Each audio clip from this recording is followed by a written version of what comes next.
এটা হচ্ছে মুসুর ডালের ধোঁকা। এইভাবে একবার তৈরি করে খেয়ে দেখুন, আপনাদের খুব ভালো লাগবে এই মুসুর ডালের ধোঁকাটা।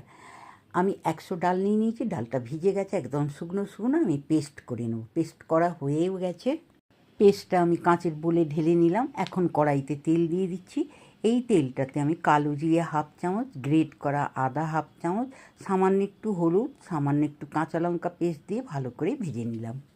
ডালের পেস্টটা এর মধ্যে দিয়ে দিলাম, দিয়ে নাড়াচাড়া করে দিলাম সামান্য একটু স্বাদ মতন লবণ, চিনি, আর ভালো করে নাড়াচাড়া করে একটু শক্ত হয়ে গেলে থালাতে তেল মাখিয়ে তুলে নিলাম।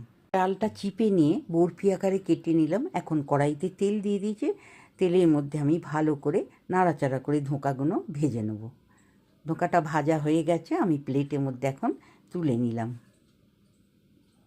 এই ধোঁকাটা ভাজাও খেতে পারবেন আর ঝাল করেও খেতে পারবেন, খেতে খুব অপূর্ব। একবার করে খেয়ে দেখুন।